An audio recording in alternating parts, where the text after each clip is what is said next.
कांग्रेस को वोट देने का मतलब है भाजपा को वोट देना।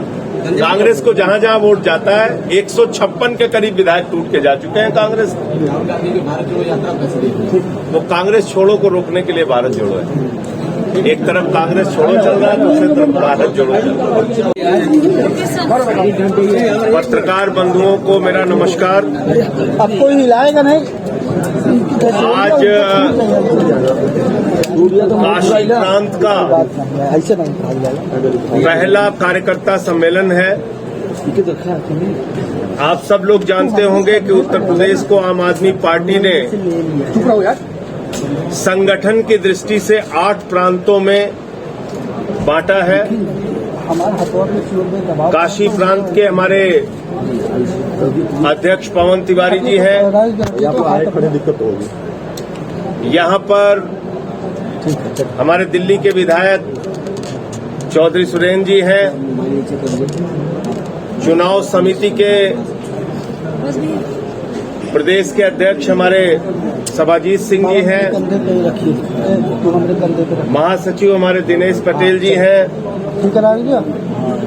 जिला अध्यक्ष हमारे पटेल साहब हैं। भैया चुप रहिए। आज के सम्मेलन में काशी प्रांत के जितने भी जिले हैं सारे कार्यकर्ता काशी की धरती पर इकट्ठा हो रहे हैं और इस प्रांतीय सम्मेलन का सीधा मकसद है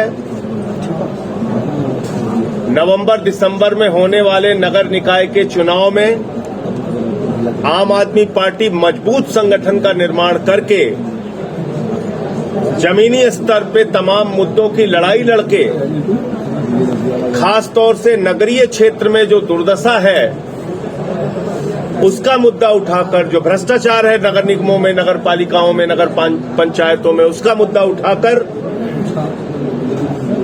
आने वाले नगर निकाय चुनाव को मजबूती से लड़ना और जीतना, ये आज के प्रांतीय सम्मेलन का मकसद है। इसके साथ साथ इस देश की क्या परिस्थितियां हैं उसके बारे में चर्चा होगी। अभी 3 दिन पहले आप लोगों ने समाचार पढ़ा कि अडानी दुनिया का दूसरे नंबर का अमीर व्यक्ति हो गया।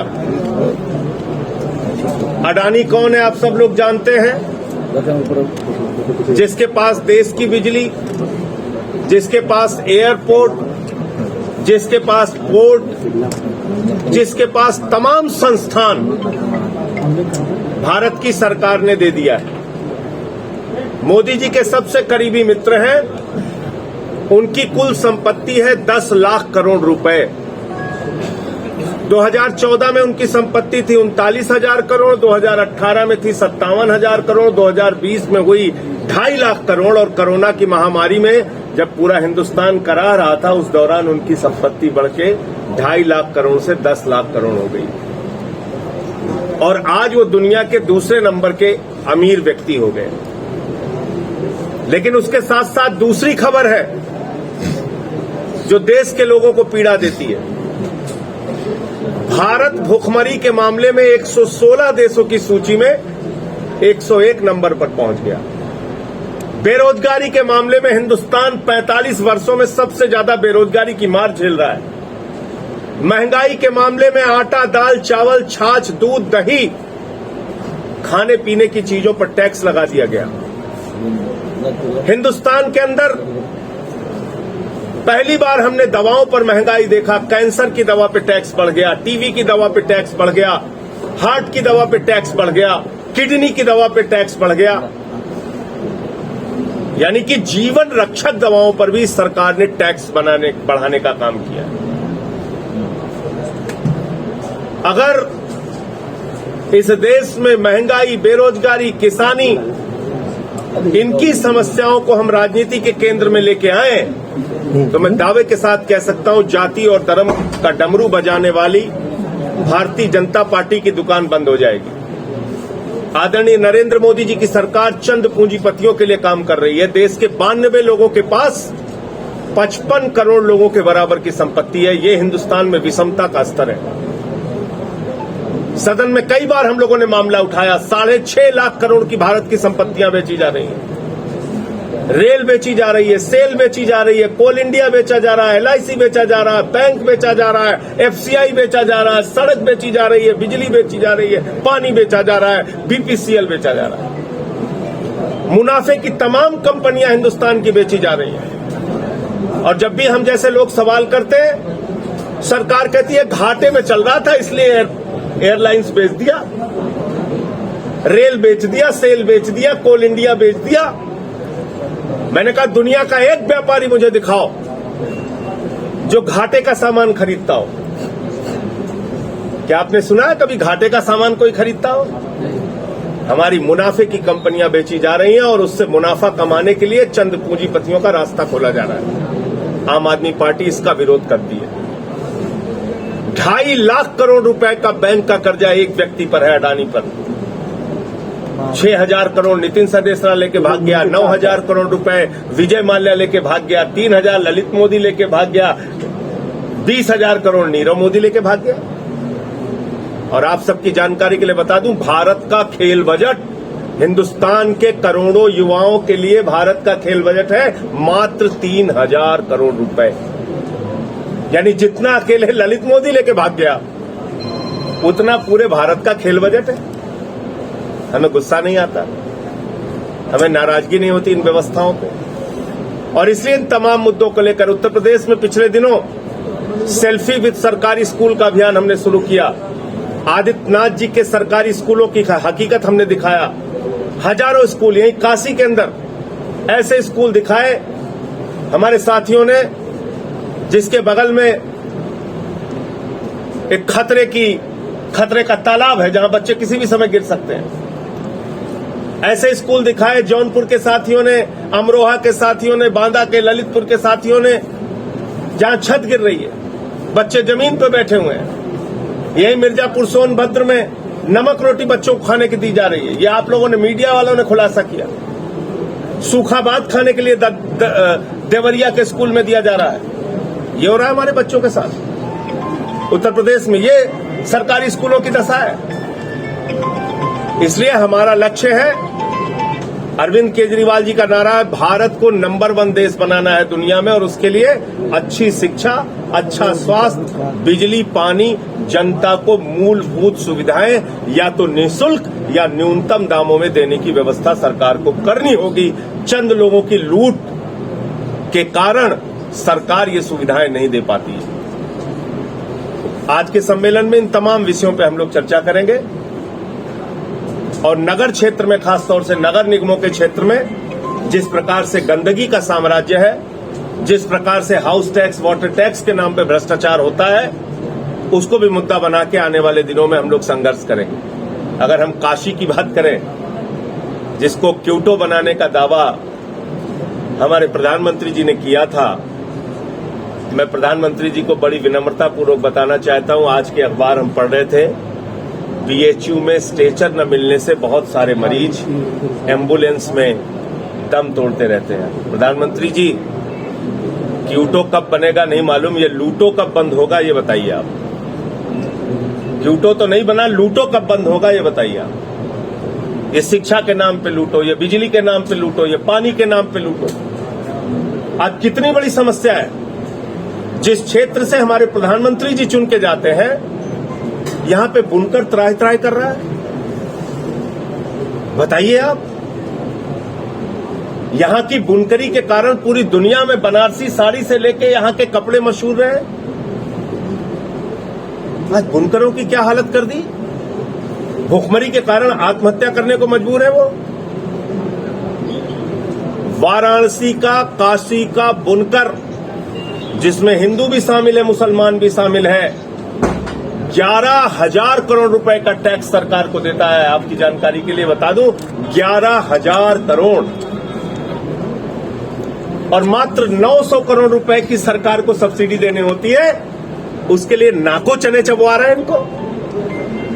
आने वाले संसद के सत्र में काशी ही नहीं, पूरे उत्तर प्रदेश के बुनकरों का मसला पार्लियामेंट में उठाऊंगा और इनकी समस्याओं का समाधान करने के लिए संघर्ष करने की आवश्यकता हुई तो संघर्ष भी करूंगा।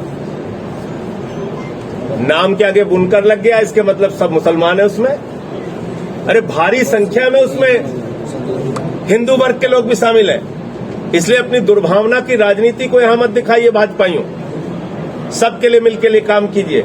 नारा देते हो सबका साथ सबका विकास, और काम करना होता है तो चूहे जैसे दिल से काम करते हो। ये चूहे के दिल को बड़ा कीजिए, चूहे के दिल से काम नहीं होगा। जहां तक काशी का प्रश्न है, काशी के अंदर जिस प्रकार से पिछले दिनों हम लोगों ने देखा, सैकड़ों की संख्या में यहां दुकानें उजाड़ी गई, सैकड़ों की संख्या में कॉरिडोर बनाने के नाम पे। आज भी वो लोग भटक रहे हैं। उनको ना तो पूरा मुआवजा मिला, ना उनको विस्थापित किया गया, ना उनको दुकानें मिली। उनकी भी लड़ाई लड़ने का काम आम आदमी पार्टी करेगी। और इसलिए हमने तय किया है कि आने वाली 11 तारीख से अक्टूबर के महीने में लोकनायक जयप्रकाश नारायण जी की जयंती से सरयू अयोध्या से महंगाई और बेरोजगारी के खिलाफ एक पदयात्रा शुरू की जाएगी, जिसका समापन संगम में इलाहाबाद में प्रयागराज में 21 अक्टूबर को, जिस दिन नेताजी सुभाष चंद्र बोस ने आजाद हिंद फौज की स्थापना की थी, उस दिन उसका समापन प्रयागराज की नगरी में संगम पर होगा। तो सरयू से संगम तक 11 से लेकर 21 अक्टूबर तक आम आदमी पार्टी की पदयात्रा होगी, जिसमें मैं स्वयं शामिल रहूंगा अपने कार्यकर्ताओं के साथ, अपने साथियों के साथ। और महंगाई और बेरोजगारी के खिलाफ जनता को लामबंद करने का काम हम लोग करेंगे। उत्तर प्रदेश में बदहाल शिक्षा व्यवस्था, उत्तर प्रदेश में बदहाल स्वास्थ्य की व्यवस्था, उत्तर प्रदेश में किसानों की दुर्दशा, इन तमाम मुद्दों को हम लोग राजनीति के केंद्र में लाने का काम करेंगे। आपका कोई प्रश्न हो तो आप पूछ सकते हैं। सर, मनोज तिवारी दिल्ली से हैं, तो वो आप लोग के ऊपर इल्जाम लगाते हैं कि वो लोग करोड़ों के धांधली में लिप्त हैं। भाई मनोज तिवारी जी से पूछिए, उनकी पार्टी पहले स्पष्ट करके बताए कि किस चीज के घोटाले में लिप्त है। कभी कहते हैं 1000 करोड़ का घोटाला हुआ, कभी कहते हैं 8000 करोड़ का घोटाला हुआ, कभी कहते हैं 11000 करोड़ का घोटाला हुआ। फिर हमारे खिलाफ प्रदर्शन करते हैं, उसमें लिखते हैं अपने बैनर पे 1.5 लाख करोड़ का घोटाला हो गया शराब नीति में। कुल दिल्ली का बजट है 70,000 करोड़, कहते हैं शराब नीति में 1.5 लाख करोड़ का घोटाला हो गया। 14 घंटे मनीष सिसोदिया जी के यहां छापेमारी की, कुछ नहीं निकला। बैंक का लॉकर चेक करने पहुंच गए, बच्चे का झुंझुना लेके चले आए। तमाम जगह पे छापेमारी कर डाली, पूरा घर खंगाल लिया, कुछ नहीं मिला। तो अभी कल एमसीडी के हमारे चुनाव के इंचार्ज दुर्गेश पाठक, जिनका कोई लेना देना नहीं इस शराब नीति से, उनको ईडी ने बुला लिया। ईडी ने पिछले 8 वर्षों में 3000 छापेमारी की है, 3000 छापेमारी। और आपको जानकर हैरानी होगी, ईडी का कन्विक्शन रेट है 0.5%, यानी कि मात्र 5.5% लोगों को वो आरोपित कर पाए, आरोप सिद्ध कर पाए। तो ऐसी संस्था के बारे में क्या कहें, जिनका पूरा इस्तेमाल भारतीय जनता पार्टी और उसकी सरकार, मोदी जी विपक्षियों को दबाने के लिए और फर्जी जांच कराने के लिए कर रहे हैं। सर, वहीं दूसरी ओर काशी में आज जितने भी एजुकेशन पर सवाल ये है कि पूरे दिल्ली में 93 कॉलेज है और आम आदमी पार्टी ने अपने मैनिफेस्टो में 20 कॉलेज बनाने का वादा किया, उनमें से कोई भी कॉलेज अभी बन पाया है। दूसरा उसी से जुड़ा सवाल ये है कि अभी भी जो 12 ऐसे कॉलेज है जो स्ट्राइक पे चल रहे हैं, वहाँ पे वेतन नहीं मिल रहा है शिक्षकों को और क्लासेस बंद है। तो आम आदमी पार्टी का क्या स्टैंड है, इसके बारे में कोई जानकारी है? शिक्षकों को वेतन कैसे मिलेगा? पहली बात तो ये कि दिल्ली सरकार के बहुत सारे विद्यालय हैं जो मान्यता प्राप्त है, जिसको दिल्ली सरकार फंड करती है। बहुत सारे ऐसे कॉलेज हैं जिनको दिल्ली यूनिवर्सिटी संचालित करती है। और दिल्ली सरकार को जितना निर्धारित बजट देना होता है इन प्राइवेट कॉलेजेस के लिए, उससे ज्यादा हम दे चुके हैं। दूसरी बात, 22,000 स्कूल के कमरे दिल्ली में बने। ऐसी ऐसी बिल्डिंगें बनी है जिसके अंदर एयर कंडीशन कमरे हैं बच्चों की पढ़ाई के लिए। सरकारी स्कूलों में स्विमिंग पूल का निर्माण हुआ है, एथलीट के ग्राउंड बने हैं, हॉकी के ग्राउंड बने हैं। टेंट वाले स्कूल होते थे कांग्रेस और बीजेपी के टाइम में, जाके पूछिए कई इलाकों में क्या कहते थे लोग, टेंट वाला सरकारी स्कूल, टेंट वाला सरकारी स्कूल। और उस टेंट वाले सरकारी स्कूल की जगह आज एक शानदार बेहतरीन बिल्डिंग खड़ी है। दिल्ली में भाजपा वाले बेचारे कंफ्यूज हैं। आरोप क्या लगाते हैं?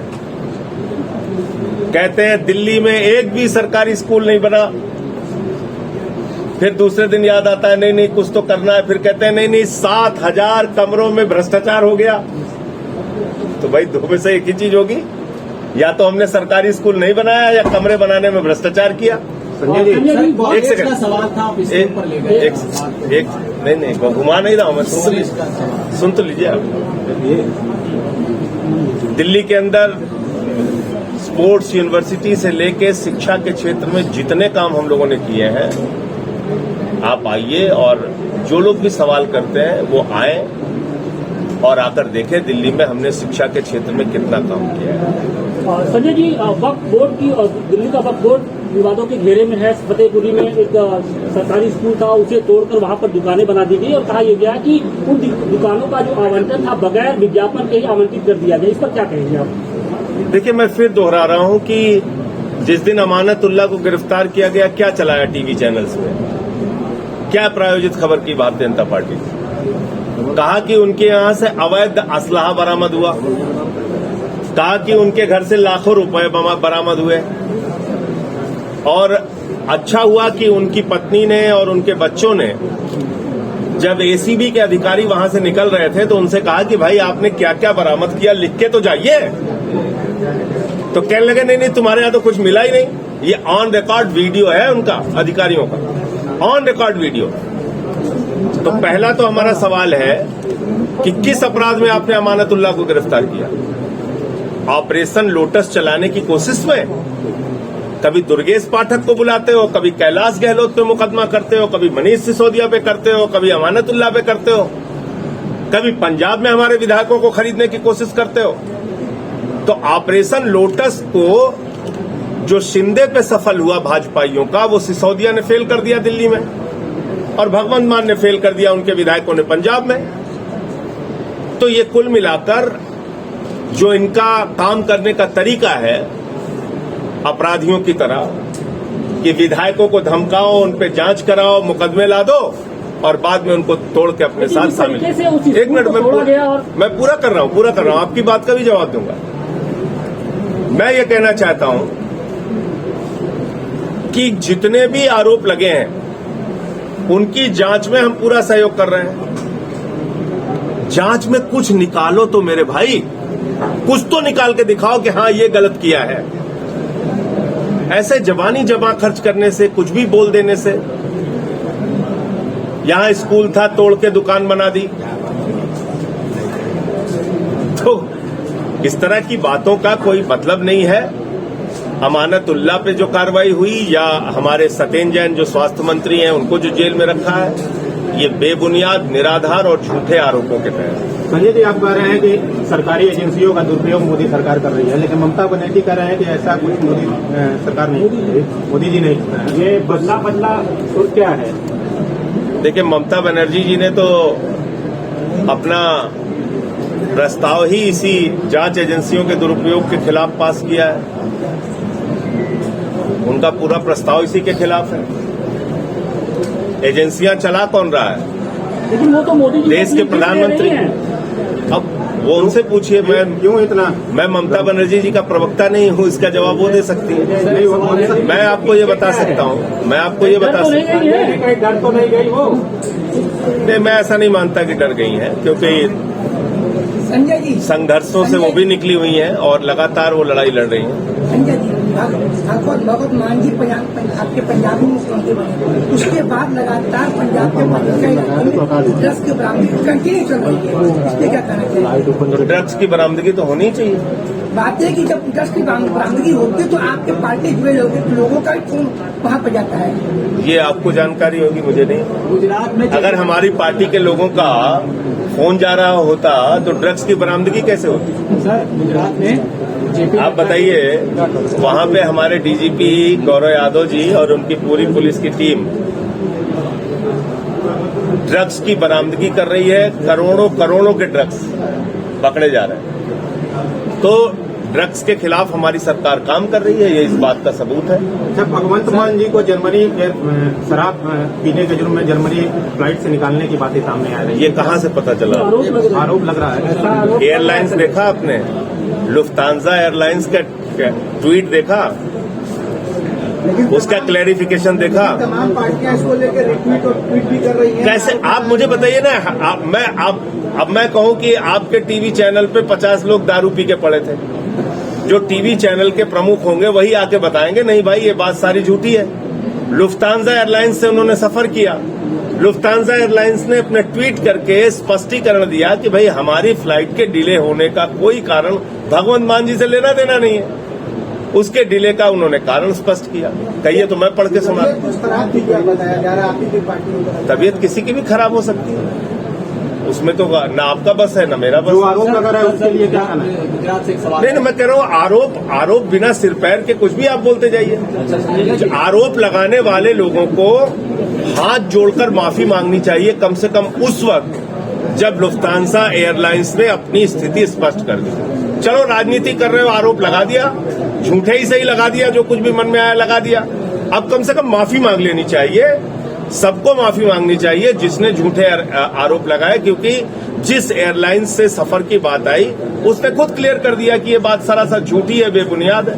आप जेपी नड्डा के दौरे से पहले बीजेपी ने कहा है कि उनकी लड़ाई कांग्रेस से है, आप तो जमीन पर हैं ही, तो आप कैसे दावा कर रहे हैं कि गुजरात जीत जाएगा? देखिए, ये वहां की जनता से जाके पूछिए। आप भी पत्रकार हैं, उनके बीच में जाइए और जो अब तक सर्वेज आए हैं उसमें बराबर ये दिखाया जा रहा है और हम तो खुद मान रहे हैं कि आम आदमी पार्टी आज की तारीख में दूसरे नंबर की पार्टी है और जो तेजी से हमारा सफर बढ़ रहा है, हम 1 नंबर की ओर बढ़ रहे हैं। इसलिए भारतीय जनता पार्टी बौखला के सब कर रही है। जेपी नड्डा जी अपनी पार्टी चला रहे हैं, कांग्रेस पार्टी उनकी सहयोगी पार्टी है, हर राज्य में उनके विधायक तोड़ के उनके साथ जाते हैं।